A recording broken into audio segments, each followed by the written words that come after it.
All right, welcome everybody to our second of two lectures focused on Indigenous peoples and issues of global food insecurity and food sovereignty, which is the topic for our class today. So I'm going to start by giving a kind of overview of some of the core concepts in Indigenous food sovereignty. And then we're actually going to have a guest lecture by Ashley Thompson, who is an enrolled member of the Red Lake Ojibwe tribe and who has written extensively and researched extensively on Indigenous food sovereignty. So I'll do this part of the lecture, and then the second part of the lecture won't be recorded. It will only appear live, but I will post her slides onto D2L. All right. So let's get into this first section here. So I want to start by prompting the class to think on your own first about how globalization has impacted Indigenous peoples in particular. So if you're in class, we'll talk about this in small groups. But for our purposes here, I want to just draw us back to the fact that on Tuesday we talked about these kind of three major phases of globalization and its intersections with foodways, beginning with colonization of the Americas in the 16th century, followed by industrialization and mass production during the 18th century, and then moving into the mid 20th century with the rise of neoliberal politics and the lowering of trade barriers and the increase in international investment and export trade, which has really shaped food systems in the modern era. So the 21st century represents a kind of continuation of this neoliberal era, especially in the form of what's called delocalization. Delocalization basically refers to the loss of local autonomy in food supplies and food systems by indigenous communities.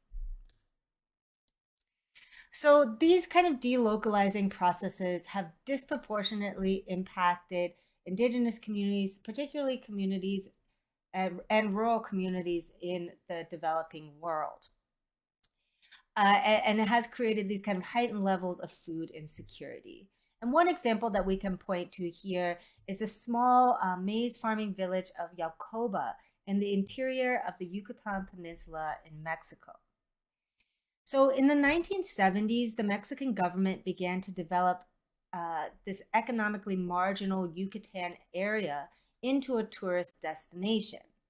Wealthy tourists were attracted by the beaches, reefs, Mayan ruins, and resorts of Cancun and the Mexican Riviera, which have become spring break havens for a lot of American tourists.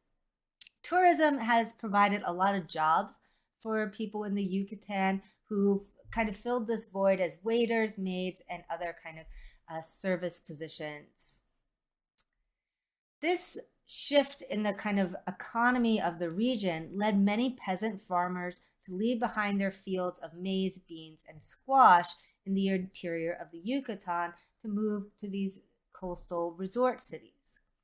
Back in the farming villages of Yokoba and other villages like it, women remained at home with an extra burden of household labor and childcare for their families. Little or no cash income made it back to these villages from their husbands' low wage work, which they often just needed the money to survive and pay their daily expenses. By the mid 1990s, the typical house in Yokoba had a cable TV, but no clean water or sanitation and waste disposal. During this kind of period of rapid globalization in the 80s and 90s, the village of Yokoba experienced a nutritional transition to a Western industrialized diet that researchers labeled COCA colonization. While tortillas continued to be a dietary staple, traditional vegetables and fruits were less available than sugar, soft drinks, and junk food. Between 1987 and 1996, researchers measured the height and weight of school children in Yokoba. In the late 1980s, children were very short in terms of their height for their age, and this had changed little from previous studies conducted in the 1930s and 40s. By 1998, about a decade later, children were slightly taller for their age, but still only about 1/3 of them had attained normal height to weight ratios based on international standards. The rest of the children in the village were still short for their age.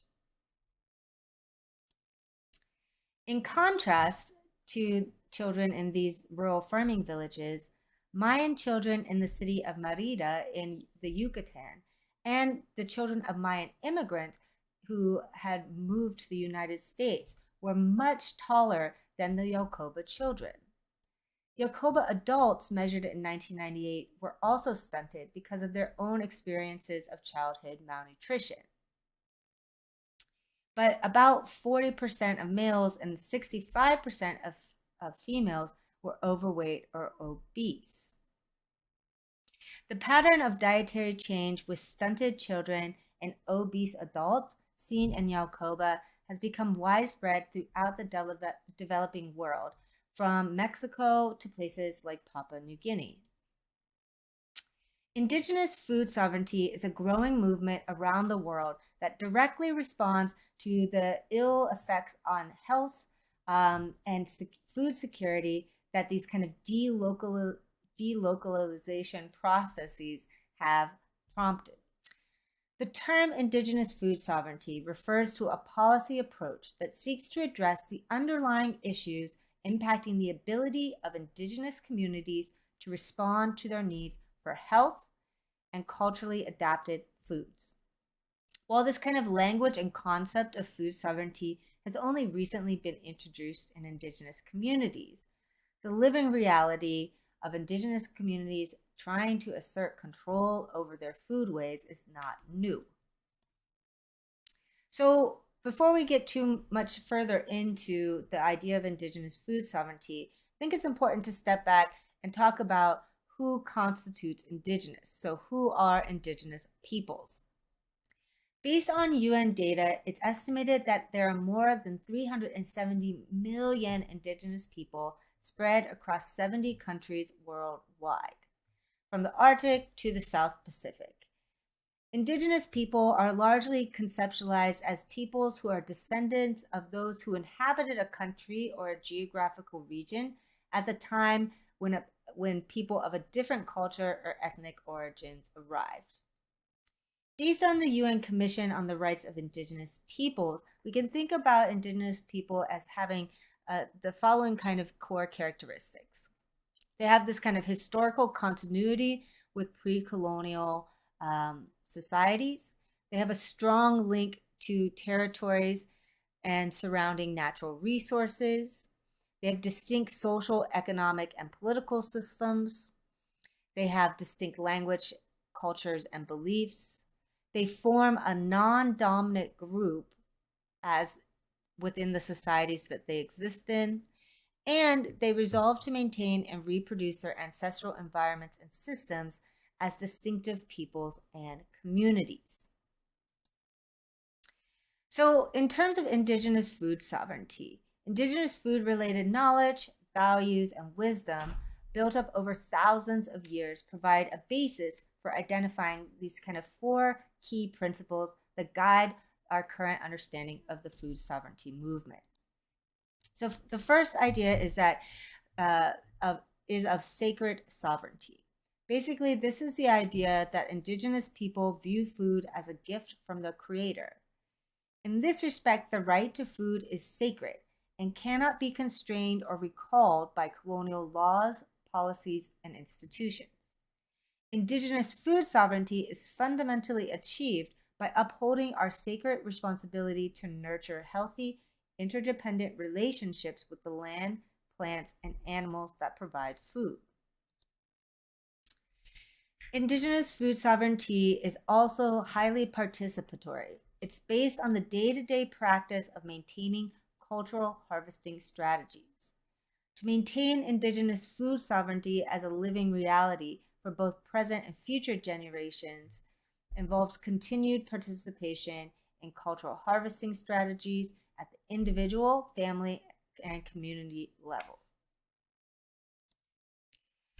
A third key characteristic of Indigenous food sovereignty is self-determination. Self-determination refers to the ability to make decisions over the amount and quality of food an Indigenous community hunts, fishes, gathers, grows, and eats.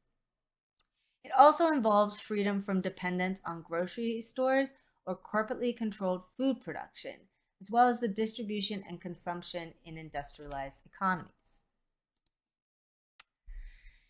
Finally, Indigenous food sovereignty is about policy. It attempts to reconcile Indigenous food and cultural values with colonial laws and policies and mainstream economic activities, and provides a kind of restorative framework for policy reform in forestry, fisheries, rangelands, environmental conservation, agriculture, as well as community development policies.